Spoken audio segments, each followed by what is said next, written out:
What is the amount of pension payments for a U.S. service member? Pension provision for reservists in the United States Army is a multi-level system in which the final amount of payments is determined by a number of interrelated factors.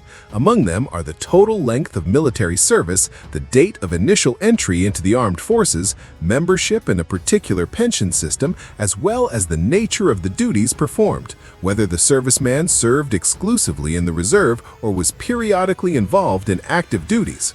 An understanding of these factors in their entirety is necessary for every reservist who is planning his financial future and wants to take full advantage of the benefits provided by the state in recognition of his contribution to national security. The basic condition for receiving a pension is the presence of at least 20 years of qualified military service experience. At the same time, it is important to understand that we are talking about the so-called total length of service, which includes both periods of active service and time spent directly in the reserve. Not every year that is formally listed in the service record is automatically counted in full. For this, it is necessary to gain a set minimum number of so-called pension points. They are accrued for various reasons: for participation in annual training camps, for days of active service, for correspondence training, and performing a number of other types of military activities. Thus, two reservists with the same calendar experience may have significantly different amounts of accumulated points, which will directly affect the final amount of their pension. The standard retirement age for reservists is 60 years old. This is a fundamental difference from the system in force for military personnel serving on a permanent basis. The latter, as a rule, receive the right to a pension immediately after 20 years of continuous service, regardless of age. For a reservist, retirement before the age of 60 is possible only if a number of special conditions are met related to participation in certain operations or mobilizations. In particular, for every 90 days of participation in qualified active operations, the retirement age may be reduced by 3 months. This rule was introduced in order to encourage the participation of reservists in real combat and peacekeeping operations, and to recognize the fact that in modern conditions, reservists often carry a load comparable to that of regular military personnel.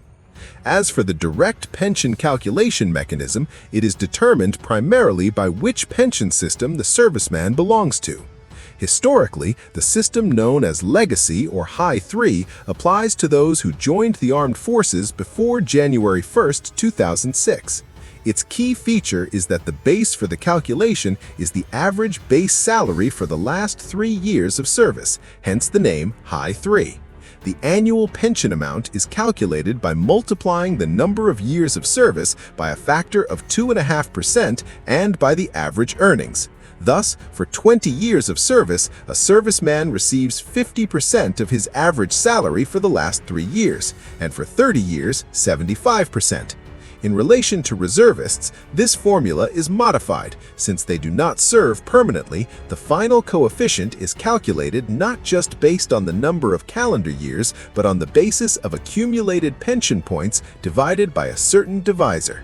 For clarity, if a reservist has accumulated 3,600 points over 20 years, then his calculated coefficient will be exactly 50%, which corresponds to what a career military man with 20 years of continuous service would receive.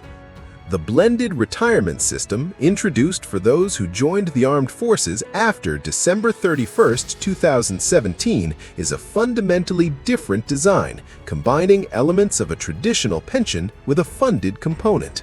The traditional component is calculated according to the same logic as in the High 3, but with a reduced coefficient, 2% instead of 2.5%. This means that with 20 years of service, a serviceman will receive 40% of the average salary, not 50% as it would have been in the old system. At first glance, this looks less profitable, but BRS compensates for this difference due to the second accumulative component, the Thrift Savings Plan, the government equivalent of the 401k type pension plans widely used in the private sector. The mechanism of functioning of the accumulative component of the BRS is arranged as follows. From the moment of joining the armed forces, the state automatically accrues to the individual account in the TSP an amount equivalent to 1% of his base salary, and this happens regardless of whether the serviceman makes any contributions of his own. After 2 years of service, the system switches to the contribution matching mode. The state begins to partially make personal contributions to the reservist. Specifically, it looks like this. The first 3% that the serviceman contributes independently is reimbursed by the state in full. The next 2% is reimbursed in the ratio of 50 cents for every dollar invested. Thus, a reservist who pays 5% of his salary to the TSP receives another 4% from the state on top. In total, 9% of his base salary is credited to his account every month. Taking into account the investment income over the decades of service, this amount can grow into a very significant capital, which will be an important addition to a traditional pension. It should also be noted the possibility of a one-time payment provided by the BRS system. Upon retirement, a serviceman has the right to choose to receive a lump sum of 25 or 50% of the present value of his future pension payments. In return, the monthly pension for the period up to the age at which payments under the Social Security program begin will be reduced proportionally.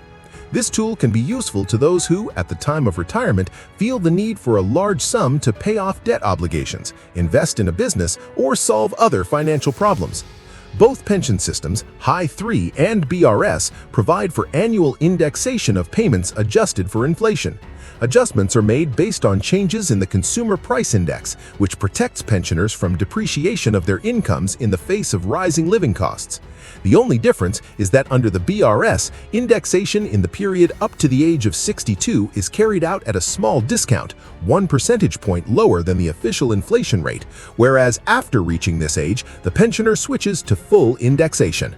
To accurately calculate the expected pension, each reservist is strongly recommended to consult specialized online calculators developed by the Ministry of Defense or to receive individual advice from the financial service of his military unit. The fact is that the total amount of payments depends on too many individual variables to focus solely on typical calculation examples.